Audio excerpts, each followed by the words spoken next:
diri ya, kedermawanan jiwa ya. Bab ini menjelaskan tentang bahwasanya tentang keutamaan seorang yang dermawan, dan kedermawanan tidak hanya terbatas pada harta, tapi juga dermawan terkait dengan dirinya, yaitu misalnya mudah memaafkan. Harusnya dia marah, maka dia memaafkan karena dia dermawan ya, sehingga dia kemarahannya istilahnya dia buang ya, karena jiwanya dermawan. Kemudian juga kedermawanan juga bisa jadi terkait dengan waktu. Dia mengorbankan sebagian waktunya untuk membantu saudaranya ya. Ini juga adalah dermawan ya. Bantu kedermawanan juga dengan ilmunya. Dia dermawan dengan ilmunya sehingga dia tidak pelit dengan ilmunya. Dia berjuang menyebarkan ilmu misalnya ya. Jadi kedermawanan itu banyak. Bukan hanya dermawan pada harta, tapi dermawan dalam banyak hal. Dan ini kembali kepada jiwa yang dermawan.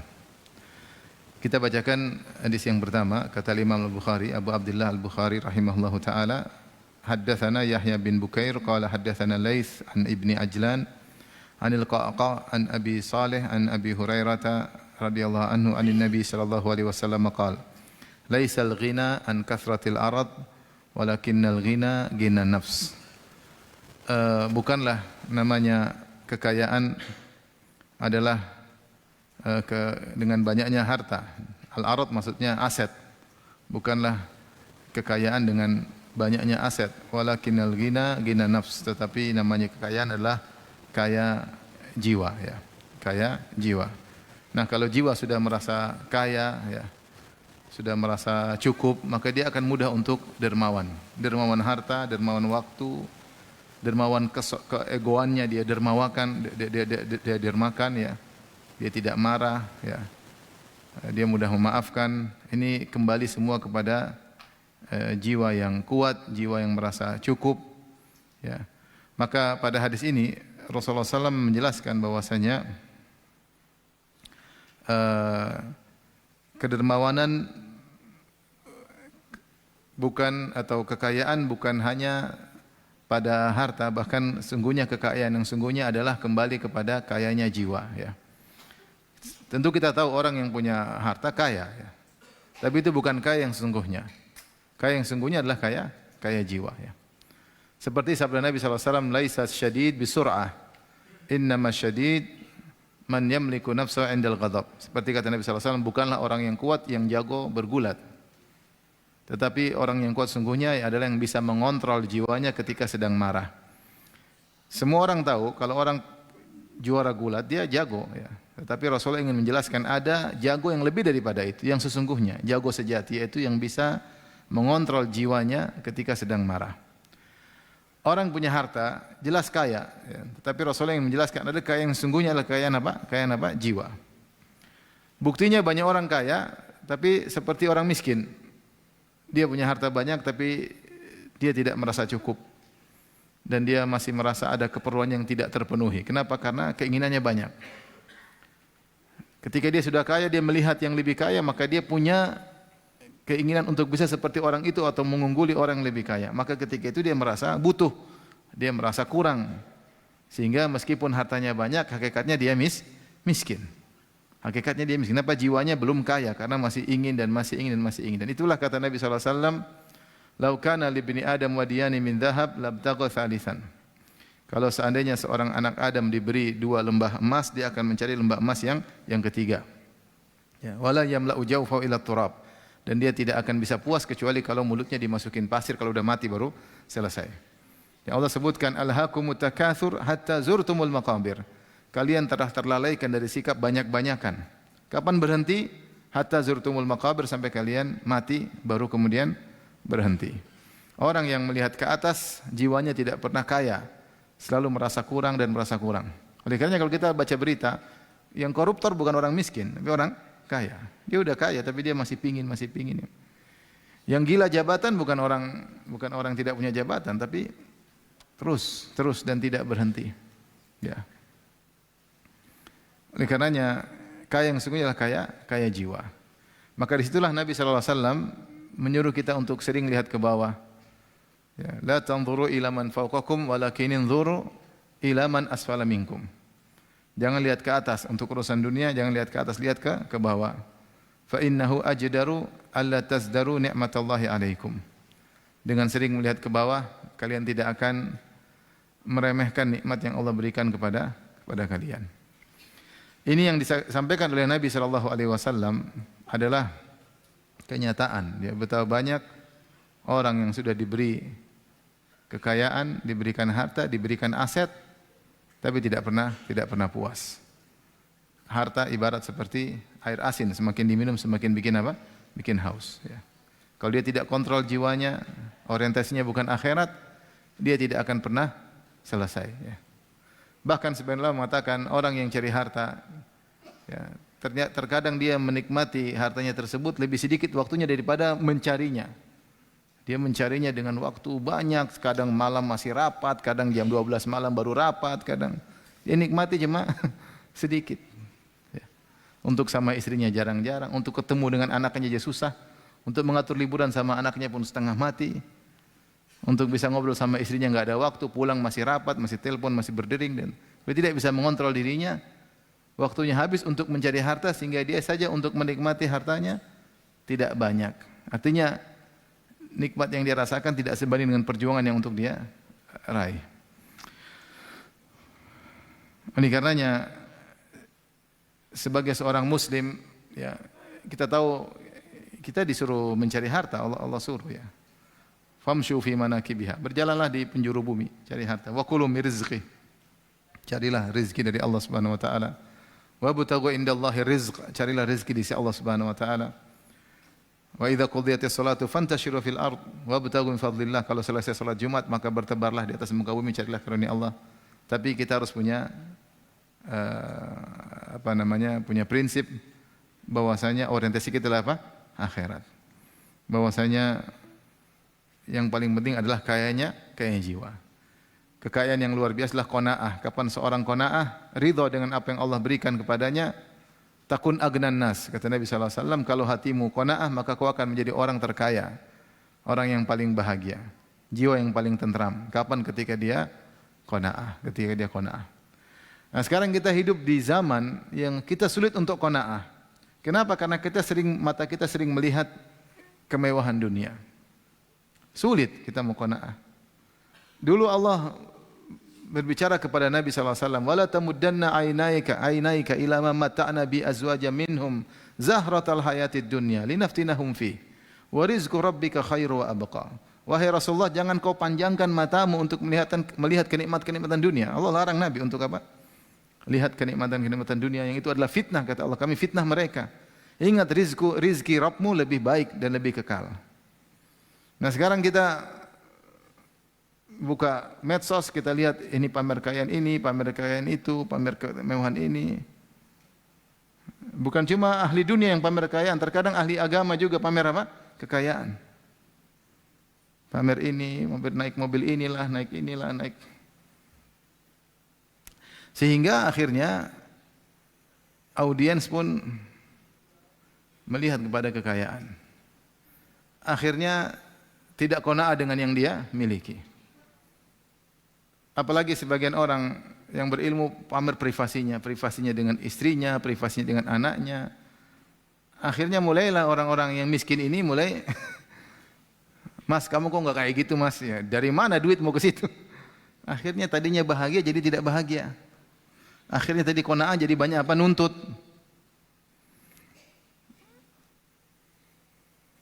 Oleh karenanya, kalau Nabi saja Allah tegur untuk tidak memanjangkan pandangannya melihat kemewahan-kemewahan dunia. Karena hati ini lemah. Apalagi kita. Maka amalkanlah hadis Nabi, la tanzuru ila man fawqakum. Jangan lihat ke atas, lihat ke bawah, masih banyak yang lebih susah daripada kita. Banyak sekali lebih susah daripada kita. Sehingga kita akan merasa tentram, ibadah kita bisa nyaman, orientasi kita akhirat. Tapi kalau sering lihat ke atas, susah. Karena ujian sekarang, zaman sekarang adalah mata ini, fudulun nazar, melihat yang tidak perlu. Ya, kapan kita buka medsos kita melihat kemewahan. Kapan kita buka medsos kita melihat apa? Kemewahan. Lihat inilah. Apalagi sebagian orang yang berintisab atau bernisbah kepada agama, berafiliasi kepada agama, juga sibuk pamer apa? Kekayaan. Maka kapan kita mulai sibuk melihat yang di atas, apalagi ibu-ibu yang sukanya ngelihat apa? Di atas, ibu-ibu. Kasihan suaminya, Bu, ya. Lihat ini, lihat anu, lihat ini, lihat anu, ya. Lihat postingan jalan-jalan, lihat postingan ke luar negeri, lihat postingan naik mobil mewah, lihat postingan pergi ke tempat jalan-jalan yang mahal, ya. Lihat postingan ini, main-main dengan permainan yang mahal. Akhirnya suaminya ditagih, kapan Abi bisa kayak gitu? Tidak semua Abi punya duit. Banyak Abi yang masih banyak utang, ya. Boro-boro ngurusin jalan-jalan kayak gitu, kontrakan aja belum bisa bayar. Makanya ibu bertakwa kepada Allah, jangan maksa suaminya untuk yang aneh-aneh. Allah berfirman, waqarna fi buyutikunna, wahai para istri Nabi, tetaplah di rumah-rumah kalian. Wanita solehah hobinya di rumah, bukan keluar-keluar. Bukan berarti dilarang jalan-jalan, boleh, tapi ya bukan kebiasaan, ya. Taib, jadi kata Nabi sallallahu alaihi wasallam, laisal ghina an kathratil arad, bukanlah kekayaan adalah dengan banyaknya aset, walakinnal ghina ghina nafs, tetapi kekayaan yang sungguhnya adalah kekayaan jiwa. Datang dalam satu hadis dari riwayat Ibn Hibban, Sahih Ibn Hibban dari Abu Dzar, Rasulullah SAW berkata kepada Abu Dzar, ya Abu Dzar, atara kathratal mali huwal ghina? Wahai Abu Dzar, apakah menurutmu banyaknya harta itulah kekayaan? Qultu na'am ya Rasulullah. Kata Abu Dzar, ya secara kasat mata kaya dengan banyak aset. Kata Abu Dzar, iya ya Rasulullah. Faqala Nabi sallallahu alaihi wasallam, Rasulullah SAW berkata, fatara qillatal mali huwal faqr? Wahai Abu Dzar, apakah menurutmu sedikitnya harta, sedikitnya aset adalah kemiskinan? Qultu na'am. Kata Abu Dzar, iya ya Rasulullah. Faqala Rasulullah SAW, maka Rasulullah SAW berkata, innamal ghina ghinal qalb. Sungguhnya kekayaan sungguhnya adalah kayanya apa? Jiwa. Wa innamal faqr faqrul qalb. Sungguhnya kemiskinan yang sungguhnya kemiskinan hati. Kita kadang-kadang saya kalau misalnya di Madinah ke Masjid Nabawi, kadang orang saya kenal orang yang biasa-biasa hidup biasa, susah, kontrakan, tapi senyum, bahagia, ketawa, subhanallah. Begitu kita ketemu dengan orang yang punya usaha ini, usaha anu, ngeluh melulu. Waduh, sekarang begini. Waduh, sekarang begini. Dia naik mobil mewah. Waduh, sekarang susah. Yang satu jalan kaki enggak punya mobil, senyum-senyum. Itu benar ini, enggak main-main. Dia dengan mobil mewahnya tidak bahagia. Ada orang hasad sama dia. Dia sibuk pamer mobil mewahnya. Sibuk melihat komentar tentang mobil mewahnya, sibuk pamer ke keluarganya, ya. Sibuk bayar pajaknya. Yang satu jalan kaki, ketawa-ketiwi ke masjid, baca Quran, pulang, subhanallah. Qanaah itu luar biasa. Qanaah itu luar biasa. Jadi benar kata Nabi sallallahu alaihi wasallam, yang innamal ghina ghinal qalb. Kekayaan sungguhnya kaya hati. Wa innamal faqr faqrul qalb. Sungguhnya kemiskinan yang sejati adalah kemiskinan hati.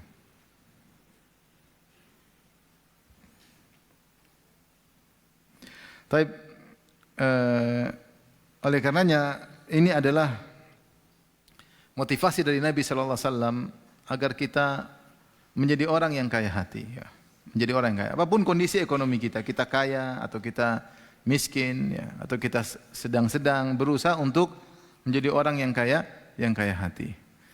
Tidak ada cara kecuali kita menjadikan akhirat adalah tujuan kita. Kalau kita punya harta, maka kita jadikan akhirat sebagai tujuan kita, sehingga kita mudah berinfak harta kita. Kita tidak dilarang untuk kaya, punya aset, tetapi akhirat adalah orientasi. Sehingga kalau ada harta mudah untuk kita keluarkan. Karena memang kita cari adalah akhirat. Ya. Sering lihat ke bawah agar kita banyak-banyak bersyukur kepada Allah Subhanahu wa taala, ya.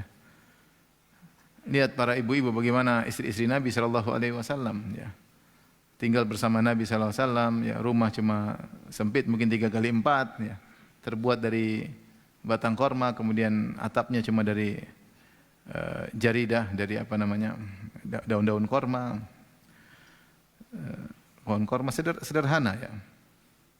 Kemudian dalam hadis ya, terkadang Rasulullah sering pingin sarapan, tidak ada sarapan pagi ya. Kemudian terkadang di rumah cuma ada beberapa butir korma ya. Kemudian tikar dari pelepah korma ya. Hidup sangat sederhana ya. Tapi mereka adalah orang yang paling dimuliakan oleh Allah Subhanahu wa taala. Jadi jangan terbetik dalam benak kita bahwasanya kalau kita kaya berarti kita dimuliakan oleh Allah. Itu enggak, itu bukan itu ukurannya. Ukurannya adalah kalau kita semakin pandai bersyukur berarti kita dimuliakan oleh Allah. Semakin pandai beribadah kepada Allah dengan syukur atau dengan sabar maka dimuliakan oleh Allah. Tapi kalau harta banyak buat kita lalai, ketahuilah itu istidraj. Itu apa? Istidraj. Semakin banyak harta, semakin tidak sempat baca Quran, tidak sempat berzikir kepada Allah, ya. Tidak sempat ngaji, ya. Mulai jarang ikut pengajian, ya. Mulai jarang silaturahmi, ya. Sudah tidak pernah sholat malam lagi, ya, sudah selesai. Entar kemudian sebentar lagi kita dipanggil oleh Allah Subhanahu wa taala. Maka berusaha agar kita memiliki ghina nafs, kaya jiwa ya, kaya jiwa itu dengan menjadikan akhirat sebagai orientasi kita, tujuan utama kita. Di antara doa Nabi sallallahu alaihi wasallam, wala taj'alid dunya akbar hammina wala mablagha ilmina. Jangan jadikan dunia adalah puncak cita-cita kami dan janganlah jadikan dunia sebagai tujuan ilmu yang kita pelajari. Hadis berikutnya, Imam Bukhari berkata, qala hadatsana Sulaiman bin Harb, qala hadatsana Hammad bin Zaid wa Sulaiman bin Mughirah an Thabit an Anas radhiyallahu anhu. Dari Anas radhiyallahu anhu beliau berkata, khadamtu Nabi sallallahu alaihi wasallam asyra sinin. Aku menjadi pelayan Nabi sallallahu alaihi wasallam selama 10 tahun. Fama qala li uff. Rasulullah tidak pernah berkata kepadaku qat, sama sekali enggak pernah bilang cih, enggak pernah. Wa ma qala li syai'in lam af'alhu ala kunta fa'altahu. Dan juga Rasulullah SAW tidak pernah berkata kepadaku suatu perbuatan yang tidak aku kerjakan. Rasulullah tidak pernah berkata, tidakkah kenapa kau tidak mengerjakannya? Wala li syai'in fa'altuhu lima fa'altahu, dan tidak pernah aku melakukan suatu kemudian Rasulullah berkata, kenapa kau melakukannya? Jadi kalau aku meninggalkan suatu, Rasulullah tidak pernah berkata, kenapa tidak kau kerjakan? Kalau aku melakukan suatu, Rasulullah tidak pernah berkata, kenapa kau kerjakan? Tidak pernah, dan tidak pernah mengatakan sama sekali. Ini di antara keajaiban akhlak Nabi sallallahu alaihi wasallam yang menunjukkan sakhaun nafs, yaitu kayanya jiwa. Ya. Sehingga Rasulullah SAW mudah memaafkan. Namanya pembantu seperti Anas bin Malik, masih kecil, pasti banyak melakukan kesalahan. Ya.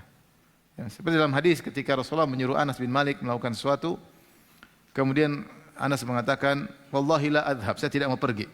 Rasulullah suruh, masih kecil umur Anas masih sekitar 10 tahunan ya.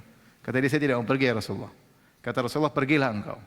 Anas pergi, ternyata dia tidak langsung menuju pada tugas dari Nabi, ternyata dia nonton anak-anak pada main-main. Akhirnya Rasulullah SAW ngekorin dia, Rasulullah dapati dia sedang nonton anak-anak lagi apa? Main-main. Kemudian Rasulullah SAW pegang lehernya. Kemudian Rasulullah mengatakan, wahai Unais, apa kau sudah mengerjakan tugasmu? Kata Anas, saya lakukan ya Rasulullah. Ya Rasulullah tidak marah, ya, tidak jewer telinganya. Kalau kita ternyata di sini ya. Disuruh ke sana malah nonton anak-anak main-main ya. Saya ini orang sibuk, jangan. Itu kalau kita ya.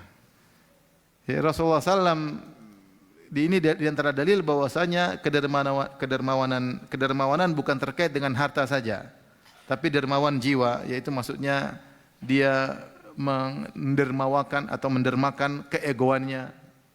Ya, kalau kita ego kan kita mungkin marah, ya. Kita berhak untuk marah, kita berhak untuk ngomel, tapi dia dermakan itu sehingga dia sedekah dengan egonya sehingga dia tidak jadi marah. Ini Rasulullah SAW melakukan kepada Anas. Kenapa? Rasulullah tahu Anas masih kecil, ya, butuh bimbingan. Rasulullah bisa mengarahkan tanpa harus dengan perkataan kasar, tanpa harus dengan mengeluh. Rasulullah SAW bisa mengarahkan dia sehingga dia menjadi pembantu yang terbaik bagi Nabi di kemudian hari. Rasulullah punya cara. Ya. Dia berhak untuk marah, namun dia tidak marah. Kenapa? Karena jiwa Nabi dermawan. Kata Anas, aku telah menjadi pembantu Nabi selama 10 tahun. Rasulullah SAW tidak pernah berkata, itu menunjukkan tadajjur, yaitu jengkel. Kamu nih, enggak pernah Rasulullah begitu. Enggak pernah. Kita mana ada yang bisa seperti ini sama pembantu? Jangan 10 tahun, baru sehari sudah kita omelin. Susah ya. Tapi Nabi bisa 10 tahun seperti itu, ini adalah keajaiban. Ya. Kenapa? Karena sakhaun nafs, jiwanya yang dermawan. Tidak pernah ngomel, tidak pernah marah. Dan dia Rasulullah SAW ngerti tentang kondisi pembantunya. Ya. Kemudian hadis berikutnya, Al-Imam Bukhari berkata, qala hadatsana Ibnu Abil Aswad, qala hadatsana Abdul Malik bin Amr, qala hadatsana Sahamah bin Abdurrahman Al-Asam, qala sami'tu Anas bin Malik yaqul, aku mendengar Anas bin Malik berkata, kana Nabi sallallahu alaihi wasallam rahiman. Rasulullah SAW adalah orang yang sangat mengasihi, rahim, sangat rahmat kepada orang lain. Wa kana la ya'tihi ahadun illa wa'adahu wa anjazalahu in kana indahu. Kalau ada orang datang minta kepada Nabi,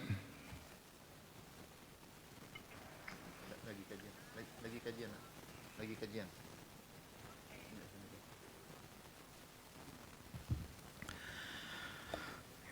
Wa kana la ya'ti hadun illa wa'adahu. Kalau ada orang datang minta kepada Nabi sallallahu alaihi wasallam, maka Rasulullah sallam kalau tidak punya, Rasulullah janjiin. Kalau Rasulullah punya, Rasulullah kasih. Kalau Rasulullah sallam punya, Rasulullah sallam kasih. Karena di antara sifat Nabi, tidak ada yang minta kepada Nabi mengatakan la, tidak pernah.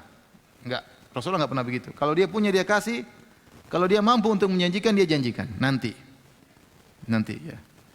Seperti Rasulullah pernah menjanjikan kepada Abu Haytham Al-Ansari, kata Rasulullah, kau tidak punya pembantu, nanti kalau ada budak-budak datang kasih tahu saya akan kasih pembantu buat engkau ya. Jadi Rasulullah SAW kalau punya dia kasih, kalau enggak maka dia menjanjikan kalau memang memungkinkan untuk diberikan di kemudian hari. Ini sifat Nabi SAW. Wa uqimatis salat, kata Anas, suatu hari sudah diiqamatkan salat. Rasulullah sudah berdiri mau jadi imam. Wa ja'ahu a'rabiyun, tiba-tiba datang seorang Arab Badui.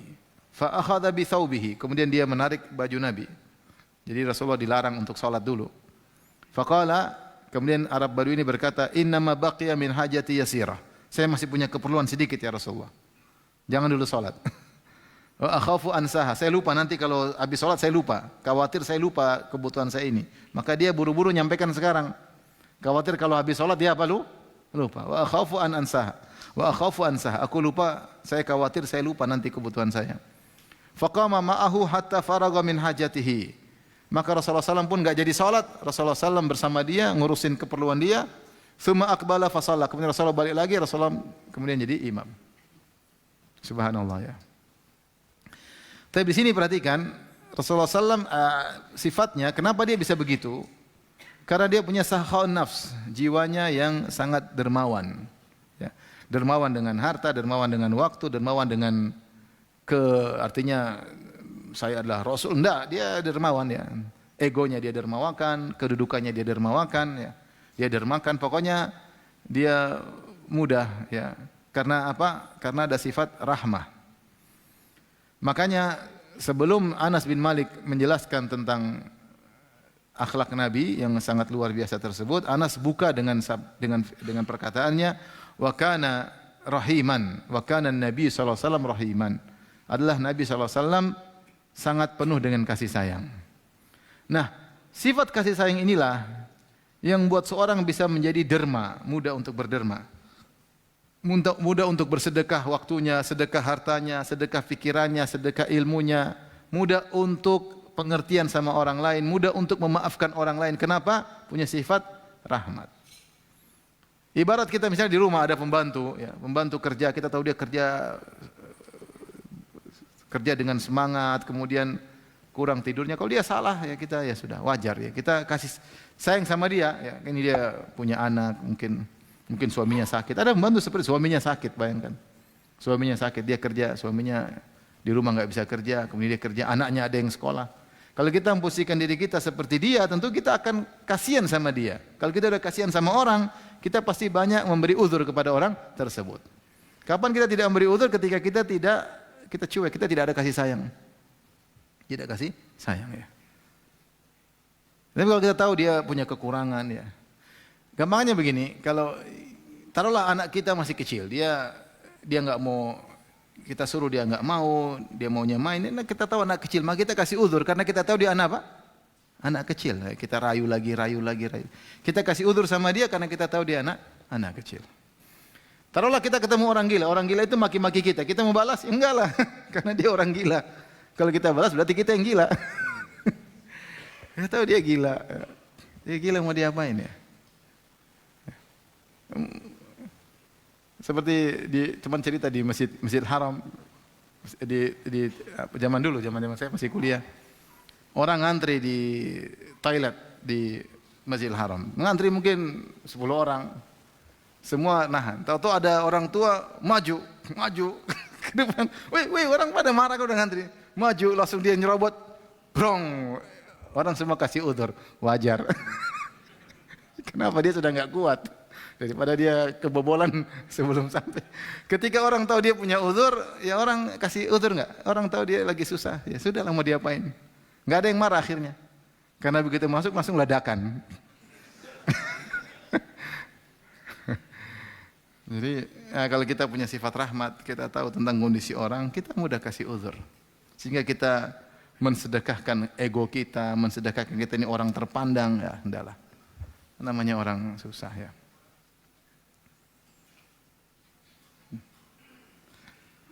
Makanya Anas berbuka dengan sabdanya wa kana Nabi sallallahu alaihi wasallam rahiman. Rasulullah itu sangat penyayang. Dan telah Allah sebutkan dalam surat At-Taubah ayat 28 tentang sifat ini, kata Allah laqad ja'akum rasulun min anfusikum azizun 'alaihi ma 'anittum harisun 'alaikum bil mu'minina raufur rahim.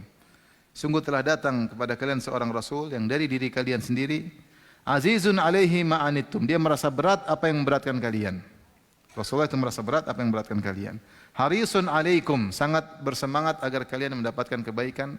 Bil mu'minina raufur rahim, dan Rasulullah sangat penyayang kepada orang-orang beriman. Makanya kalau ada orang datang kepada beliau, ya, beliau kalau ada beliau kasih. Ya. Orang yang datang pasti dia punya keperluan. Rasulullah SAW tidak pernah ya, mengatakan la, enggak pernah. Rasulullah kalau ada pasti kasih. Kalau enggak kasih, Rasulullah sayang sama dia. Rasulullah bilang nanti. Kalau Rasulullah mampu untuk berikan di kemudian hari, insya Allah Rasulullah kasih biar hatinya tenang. Insya Allah nanti kalau ada, saya kasih.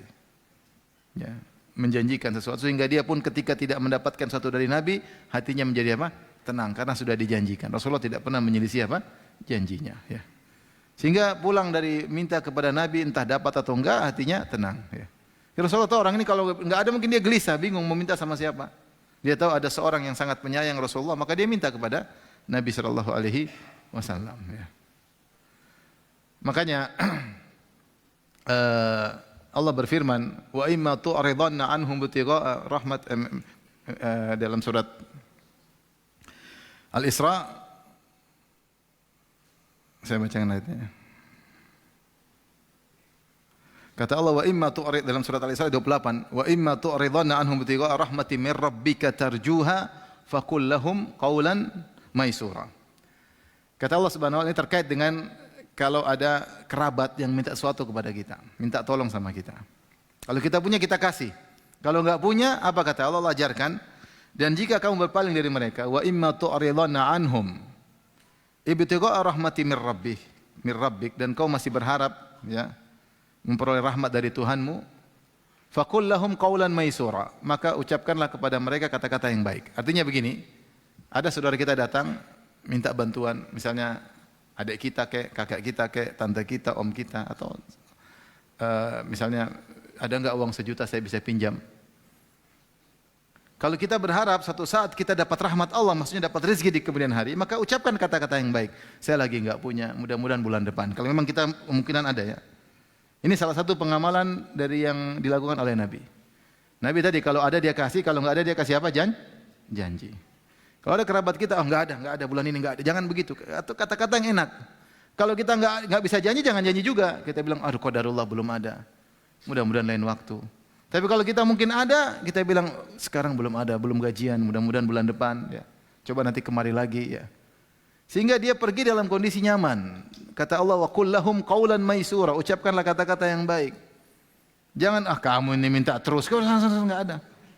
Sana sama yang lain sana. Jangan, apalagi kerabat, apalagi apa? Kerabat. Makanya Allah mengatakan qaulun ma'rufun khairun min shadaqatin yatba'uha adza. Kata-kata yang baik kau nolak tapi kata baik itu lebih bagus daripada kau kasih sedekah terus kau ngamuk. Ini, ambil. Kapan saya bayar? Enggak usah, ambil aja. Sedekah tapi kasar. 1 juta nih. Kapan saya bisa ganti? Enggak usah ganti, ambil aja. Kamu dari mana bisa ganti uang saya? Mending kata Allah lebih baik, enggak ada uang, mohon maaf. Meskipun kamu pelit, masih mending. Daripada kau kasih dengan kau sakiti dengan kata-kata. Kata Allah, qaulun ma'rufun khairun min shadaqatin yatba'uha adza. Kata-kata baik lebih baik daripada kau kasih sedekah tapi kau susulkan dengan apa? Menyakiti hatinya. Nah, sunnahnya bagaimana? Sunnahnya kalau kita bisa kasih, kita kasih. Meskipun tidak wajib. Kalau kita enggak kasih, kita bisa janjikan. Kalau enggak bisa janjikan, tolak dengan kata-kata yang baik. Ini sunnahnya seperti itu. Rasulullah SAW kalau kasih, kalau enggak bisa dia janjikan. Kalau enggak, faqul lahum qaulan maisura. Ucapkanlah kata-kata yang baik. Belum ada, mohon maaf. Lagi banyak keperluan ya. Bulan ini belum bisa. Bulan depan gimana? Wallahu a'lam. Intinya itu semua tidak bisa kita lakukan kecuali kalau kita memiliki sakha'un nafs. Kita memposisikan diri kita seperti dia. Dia lagi susah ya. Dia tidak datang ke sini kecuali husnuzon kepada kita. Dia tidak datang kepada kita kecuali tahu dia anggap kita ini orang baik padahal kita pelit. Tapi dia anggap kita baik makanya dia minta sama kita. Kalau kita mau kasih, kalau enggak kita janjikan, kalau enggak tolak dengan cara yang halus. Enggak usah kita ego, enggak usah kita sombong, enggak usah. Dengan melakukan demikian kita dapat pahala. Apalagi kerabat tadi Allah sebut dalam surat Al-Isra ya. Wa imma tu'riduna anhum tigha rahmatin min rabbika tarjuha. Kalau kau berpaling dari mereka belum bisa kasih dan ada rahmat Allah yang kau harapkan, itu masih ada rezeki di kemudian hari yang kau harapkan, faqul lahum qaulan maisira. Maka ucapkanlah kata-kata yang ringan, yang baik. Bisa kau janjikan nanti insyaallah, mudah-mudahan bulan depan. Kalau enggak tolak dengan cara yang baik. Ini semua ada pahalanya. Ada pahala, ini sunnah Nabi sallallahu alaihi wasallam. Maka Rasulullah SAW kalau ada beliau kasih, kalau enggak beliau janjikan. Ya. Sampai Anas memberikan contoh tentang bagaimana Rasulullah SAW kalau bisa dia kerjakan langsung. Kalau bisa tidak ditunda maka beliau tidak tunda. Wa uqimatis salat, ditegakkan salat. Wajahu Arabiyun, datang seorang Arab Badui. Ya, Arab Badui ini orang yang perlu diberi uzur karena kondisi mereka tidak sama dengan Arab kota. Kalau Arab kota namanya Arabi. Kalau Arab Badui namanya A'rabi ya. Antum Arabi atau A'rabi? Kadang Arabi, kadang A'rabi. Ini jangan senang dulu, kamu kayak orang Arab. Orang Arab itu Arab Badui. Ya, Arab Badui yang kencing di masjid. Apakah Rasulullah larang? Rasulullah marah? Rasulullah tidak marah karena Rasulullah tahu ini orang kampung, orang yang mungkin adabnya kurang ya. Gampangannya ada orang gila kemudian lempar, kita enggak mungkin marah, dia orang gila, kita kasih apa? Uzur. Nah, ini ada orang Arab Badui seperti itu, ya Rasulullah mengerti, datang ke Masjid Nabawi, kemudian kencing di Masjid Nabawi. Bukan di Masjid Ukhuwah, Masjid apa? Nabawi. Kalau Masjid Ukhuwah pahala sekali, Masjid Nabawi 1000 kali lipat pahalanya. Itu pun kencing di Masjid Nabawi. Rasulullah tidak marah, Rasulullah kemudian kasih uzur sama dia. Rasulullah suruh ambilkan air untuk tuangkan ke kencingnya, baru Rasulullah nasihati. Karena dia Arab Badui. Seandainya yang lakukan Arab kota mungkin Rasulullah tegur dengan cara yang lain. Tapi orang ini ada uzur, dia Arab Badui. Tidak bisa melihat situasi dan kondisi, tidak peka terhadap kondisi. Sehingga dia lagi pingin pipis ya cuek aja. Lagi pingin pipis di masjid ya enggak ada WC, langsung ke masjid, tinggal kerannya dibuka selesai. Makanya Arab Badui kan kalau ada sesuatu dia tanya kepada Nabi tanpa malu-malu. Sahabat kalau mau nanya malu. Karena haibah Nabi, karena karismatik Nabi, mereka kalau mau nanya mereka simpan-simpan karena enggak enak mau nanya sama Nabi. Makanya mereka gembira kalau ada Arab Badui datang. Kenapa? Arab Badui kalau datang langsung nanya. Ya Rasulullah, kapan hari kiamat? Subhanallah. Sahabat mana ada yang nanya gitu? Arab Badui cuek aja nanya. Sampai di antara mereka ada sahabat yang kasih hadiah kepada Arab Badui supaya nanya sama Nabi. Di sini ada juga Arab Badui, mirip Arab Badui. Asal nanya aja. Nggak lihat situasi dan apa? Kondisi.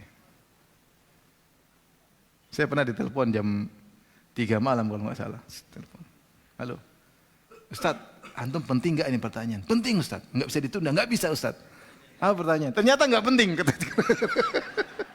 Saya takut, maksudnya saya takut dosa ini jam 3 telepon khawatir darurat. Ternyata enggak. Dia isi yang ada pertanyaan nanya. Subhanallah. Ya udahlah. Ini salah satu jenis Arab Badui. Udzur syar'i.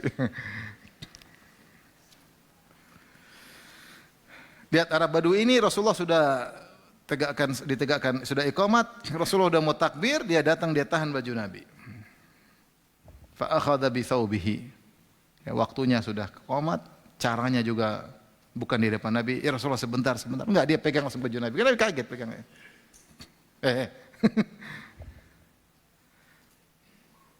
Saf sudah berdiri semua, sudah siap takbir. Dia maju ke depan tanpa malu-malu. Kata dia, ya Rasulullah, saya ada keperluan sedikit. Saya takut lupa, nanti habis sholat saya takut lupa. Harus sekarang, subhanallah. Rasulullah enggak. Ya Rasulullah, yaudah, ini Arab Badui. Seandainya itu sahabat Nabi yang lain itu Rasulullah udah nanti. Tapi Arab Badui ini sudah bilang, dia bilang saya punya keperluan sedikit, enggak banyak, dan saya takut lupa. Ya sudah. Akhirnya Rasulullah SAW pergi sama dia, urusin hajahnya, Rasulullah balik kemudian sholat. Subhanallah. Ya. Ini sakha'un nafs. Kalau orang jiwanya tidak dermawan, maka dia mudah marah, mudah emosi. Tapi Rasulullah SAW jiwanya dermawan, bukan cuma dermawan hartanya, bukan cuma dermawan waktunya, jiwanya juga dermawan, mudah memaafkan, mudah memberi uzur. Itulah Rasulullah SAW. Ya. Dari sini sebagian ulama mengatakan kalau udah qomat, kalau ada keperluan mendesak tidak apa-apa ditunda sebentar ya. Karena tadi Arab Badui tadi datang sudah qomat tapi Rasulullah tunda apa? Salatnya. Taib. Hadis berikutnya Al-Imam Al-Bukhari rahimahullah berkata qala haddatsana Qabisah qala haddatsana Sufyan an Ibn al-Munkadir an Jabir radhiyallahu anhuma qala ma su'ila an-nabiy sallallahu alaihi wasallam syai'an faqala la. Rasulullah SAW tidak pernah diminta sesuatu pun kemudian dia berkata enggak. Dia enggak pernah begitu. Jadi Rasulullah kalau ada dia pasti kasih. Kalau enggak dia kasih janji. Kalau enggak ada tapi kalau dia punya dia bilang la enggak pernah. Kalau dia bilang tidak berarti yang benar-benar tidak punya. Ya.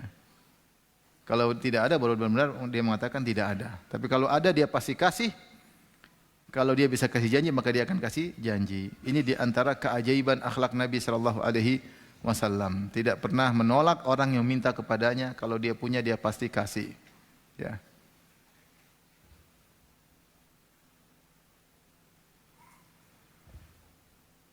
Dalam Al-Qur'an Allah sebutkan ketika sebagian orang datang kepada Nabi ketika perang Tabuk kalau tidak salah, minta untuk diberi tunggangan agar bisa ikut serta dalam perang Tabuk, maka Allah berkata, "Qul la ajidu ma ahmilukum alaihi."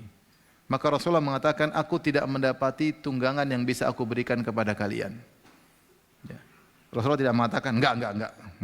Tapi Rasulullah ketika memang tidak ada, beliau jelaskan, saya belum mendapatkan tunggangan yang bisa saya berikan kepada engkau. Itu cara Nabi ketika mengatakan tidak.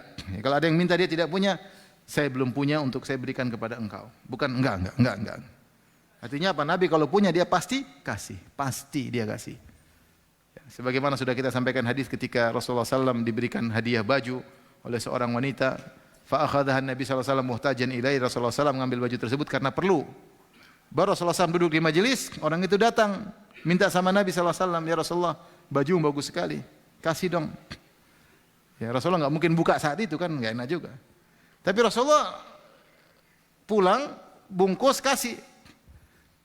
Rasulullah baru pakai mungkin berapa saat, dia lepas dia kasih. Dan dia selama dia bisa kasih dia kasih.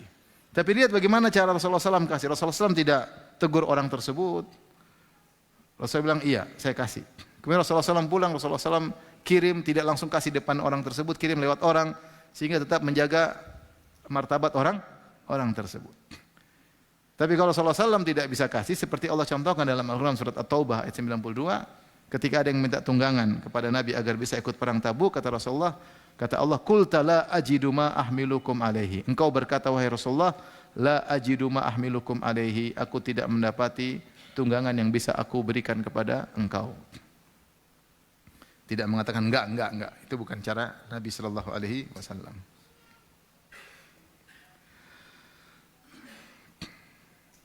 Baik. Kita lanjutkan hadis berikutnya. Al-Imam Bukhari berkata rahimahullahu taala, qala haddatsana Farwah bin Abil Maghra, qala haddatsana Ali bin Mishir atau bin Mushir an Hisham bin Urwah, qala akhbarani Al-Qasim bin Muhammad an Abdullah bin Zubair qala, dari sahabat Abdullah bin Zubair radhiyallahu taala anhuma. Abdullah bin Zubair ni maksudnya Abdullah bin Zubair bin Al-Awwam, ya. Zubair bin Al-Awwam istrinya siapa? Asma bintu Abi Bakar. Punya anak namanya Abdullah bin Zubair radhiyallahu taala anhu. Dia berkata, "Ma ra'aitu imra'ataini ajwada min Aisyata wa Asma." Kata Abdullah bin Zubair, aku tidak pernah melihat dua wanita yang lebih dermawan daripada Aisyah, yaitu bibinya, dan Asma ibunya. Aisyah bibinya karena Aisyah bintu Abi Bakar, Asma juga Asma bintu Abi Bakar. Wajuduhuma mukhtalif, dan kedermawanan mereka berdua berbeda. Satu dermawan, tapi cara dermawannya berbeda. Amma Aisyatu fakanat tajma'u syai'a ila syai'i. Adapun bibiku Aisyah, dia selalu mengumpulkan harta, digabungkan hatta idza kana ijtama indaha qasamat. Kalau sudah terkumpul banyak, baru Aisyah bagi-bagi. Wa amma Asma, adapun ibuku Asma, fakanat la tumsiku syai'an li ghadin. Dia tidak pernah menunda pemberian. Kalau ada sekarang dia bagi, tidak pernah dia tunda besok. Ini dua wanita yang luar biasa. Satu Aisyah bintu Abi Bakar radhiyallahu taala anha, satunya Asma. Dua-duanya putri siapa? Abu Bakar. Dua-duanya sangat dermawan.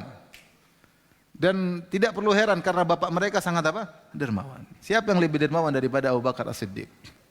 Yang menginfakkan seluruh hartanya di jalan Allah Subhanahu wa taala. Yang sampai kepada kita, Abu Bakar berinfak seluruh hartanya dua kali. Pertama ketika hijrah, yang kedua ketika perang Tabuk. Ketika perang Tabuk, kata Umar bin Khattab radhiyallahu taala anhu, amarana Nabi sallallahu alaihi wasallam bisadaqah. Fa wafaqa dzalika malan indi. Rasulullah SAW menyuruh kami untuk bersedekah. Kebetulan saya lagi punya harta. Kata Umar, kalau saya ada suatu hari bisa mengalahkan Abu Bakar dalam beramal soleh, ini kesempatan kali ini aku bisa mengalahkan Abu Bakar.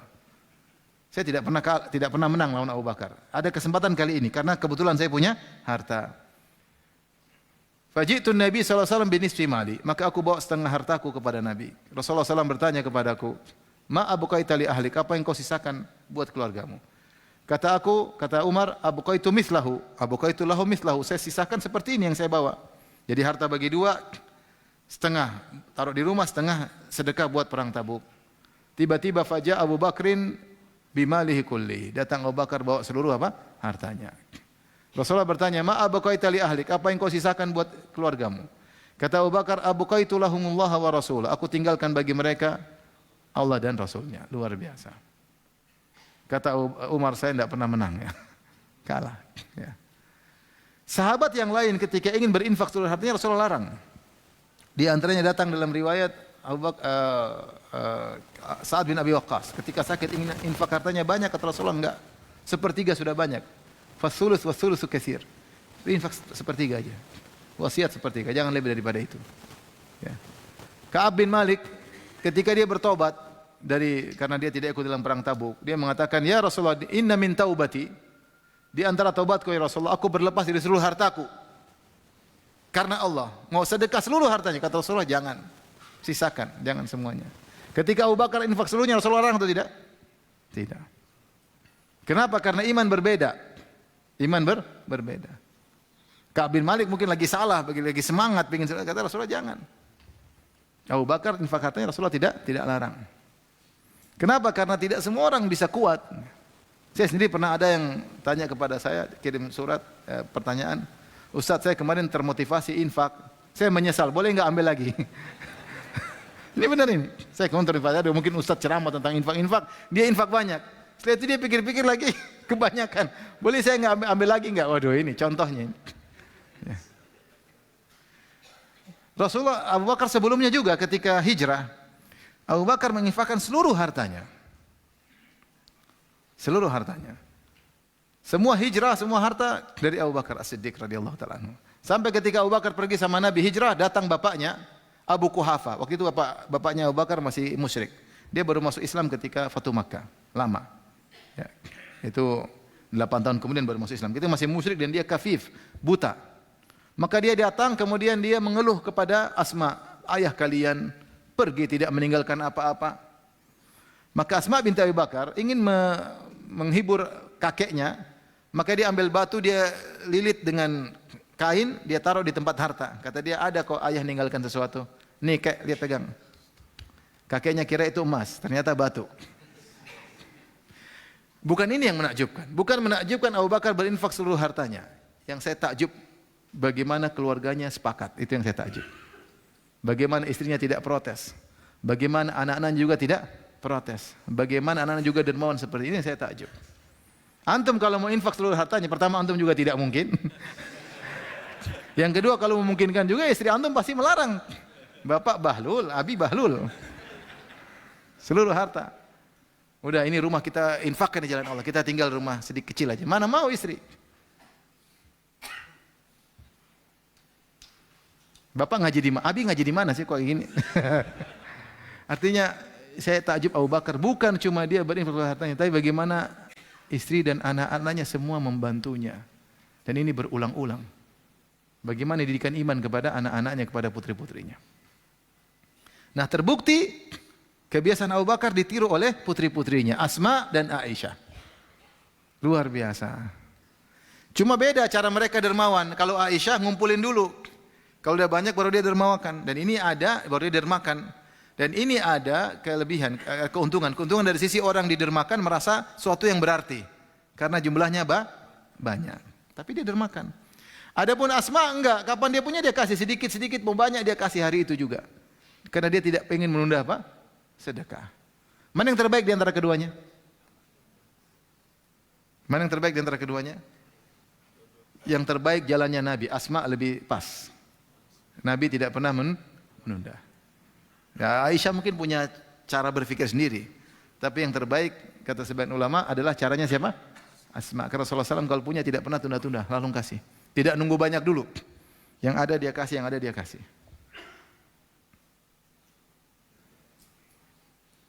Makanya kalau kita cari rezeki, niatkan untuk bisa bersedekah. Niat untuk bisa bersedekah.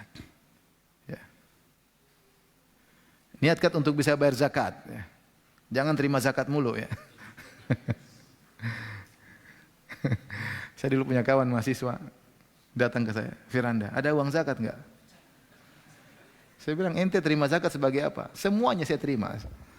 Semua 8 golongan saya masuk di dalamnya. Kecuali mu'alaf ya. Musafir, punya utang, fisabilillah. Kecuali budak mungkin enggak ya. Subhanallah. Dia semua golongan saya masuk. Karena saking miskinnya. Yang penting ada uang zakat sini katanya.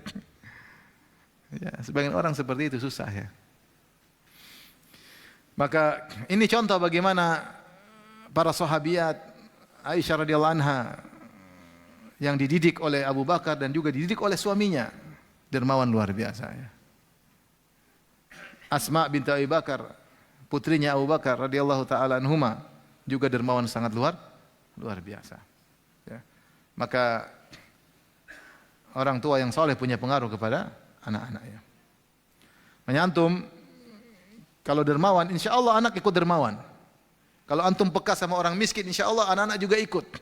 Tapi kalau antum pelit, anak-anak juga insya Allah pelit. Saya punya anak dulu Abdul Muhsin, dia punya kawan. Dia ngeluh sama saya, kata dia, Bi, itu pelit banget itu. Saya tahu bapaknya juga pelit, cuma saya diam aja. Saya tahu bapaknya juga pelit. Buah tidak jauh dari apa? Pohonnya. Jatuh tidak jauh dari pohonnya, ya. Makanya lawan itu, makanya berusaha kalau kita dermawan, insya Allah anak-anak juga ikut. Bahkan anak-anak bisa lebih dermawan daripada kita. Bisa lebih dermawan daripada kita. Ya. Pengaruh orang tua pada anak luar biasa. Lihat Abu Bakar bagaimana pengaruhnya kepada putri-putrinya.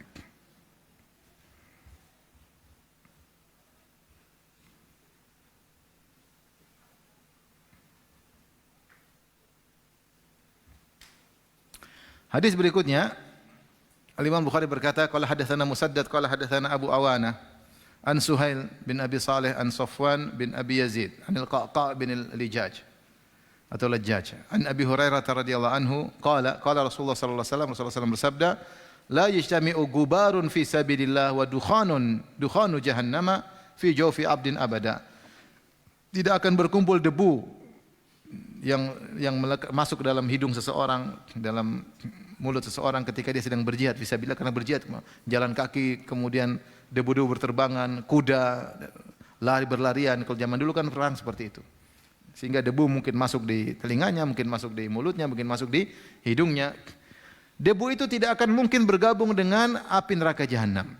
Artinya Rasulullah ingin menjelaskan orang berjihad tidak mungkin masuk neraka. Tidak mungkin masuk dalam neraka jahanam. Jika dia ikhlas kepada Allah tentunya. Kemudian kata Nabi, wala yajtami'u syuh wal imanu fi qalbi 'abdin abada. Dan tidak mungkin berkumpul pelit dan keimanan dalam hati seorang hamba selama-lamanya. Tidak mungkin berkumpul pelit dan iman dalam hati seorang hamba selama-lamanya. Maka di sini Rasulullah menyebutkan dua keutamaan, ya. Keutamaan pertama adalah keutamaan jihad fisabilillah. Kalau orang berjihad ikhlas karena Allah, bukan riya. Kalau riya masuk neraka, ya. Tapi dia ikhlas kepada Allah. Kemudian ketika dia bertempur, dia melakukan kegiatan yang berat, turun di medan pertempuran, kemudian debu-debu berterbangan sehingga debu mungkin masuk di hidungnya, mungkin masuk di mulutnya, mungkin masuk di telinganya. Intinya debu ini tidak mungkin terkena api neraka. Artinya orang mujahid tidak mungkin masuk neraka jahanam karena debu tersebut tidak akan berkumpul dengan api neraka. Selain itu Rasulullah sebutkan tidak juga berkumpul dalam hati seorang pelit dan iman. Kalau orang beriman enggak mungkin pelit, enggak akan bergabung. Kalau iman pelitnya pasti hilang. Kalau pelit pasti imannya apa? Hilang. Maksudnya iman dan pelit adalah dua hal yang kontradiktif. Ya. Enggak mungkin ada orang beriman imannya tinggi sekaligus pelitnya tinggi, itu mustahil kata Nabi sallallahu alaihi wasallam. Kalau ada orang pelit dipertanyakan. Imannya dipertanyakan. Kenapa? Karena orang pelit dia berarti tidak beriman dengan janji Allah Subhanahu wa taala. Asyaitanu ya'idukumul faqra wa ya'murukum bil fahsya. Wallahu ya'idukum maghfiratan minhu wa fadla. Syaitan menakut-nakuti kalian untuk bersedekah, nanti miskin, nanti kurang, nanti fakir. Adapun Allah menjanjikan kalau kau bersedekah Allah kasih ampunan dan Allah kasih tambahan. Fadla di antara tafsiran sebagian ulama akan diberi tambahan di dunia, belum di akhirat. Di dunia sudah dikasih tambahan. Kalau kau beriman, kau pasti ikut janji Allah. Makanya ketika Rasulullah SAW berbicara tentang sedekah, Rasulullah ingatkan tentang iman kepada Allah hari akhirat. Contoh, man kana yu'minu billahi wal yawmil akhir falyukrim dhaifahu. Siapa yang beriman kepada Allah hari akhirat, maka muliakan tamunya. Muliakan tamu butuh biaya, ya atau tidak? Kalau tamu datang, kasih air putih. Sama permen. Padahal dia punya uang banyak, tapi dia pelit. Tapi dia pelit. Maka Rasulullah berkata, "Man kana yu'minu billahi wal akhir falyukrim jarahu." Siapa yang beriman kepada Allah dan akhirat, maka dia muliakan tetangganya. Tetangganya pasti dia perhatikan. Tidak mungkin tetangganya miskin dia biarin aja kalau dia beriman. Tapi kalau dia enggak beriman, dia pelit. Ngapain tetangga? Masing-masing. Tamu ya seadanya. Dia tidak akan susah-susah untuk memuliakan apa? Tamu. Dia tidak muliakannya sekedarnya aja. Ya. Air putih, ya. Bahkan Al-Jahid menyebut tentang kisah orang pelit. Ada orang pelit, kalau ada tamunya datang, dia tanya, sudah makan belum? Tanya, sudah. Wah, kalau kau belum makan, saya sudah siapkan makanan buatmu.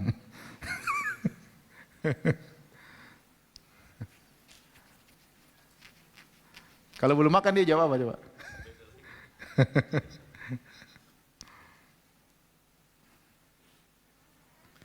Intinya, kalau orang beriman dengan hari akhirat, beriman kepada Allah, dia pasti tidak pelit.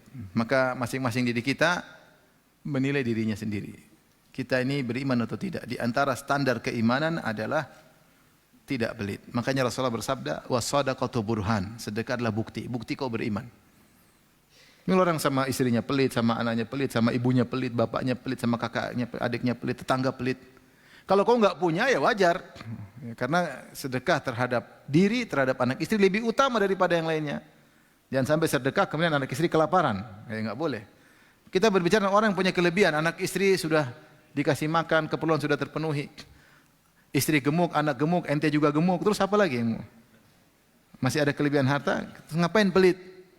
Ngapain pelit? Kalau pelit menunjukkan iman enggak benar. Karena Rasulullah telah berkata, tidak mungkin berkumpul iman dan pelit dalam hati seseorang.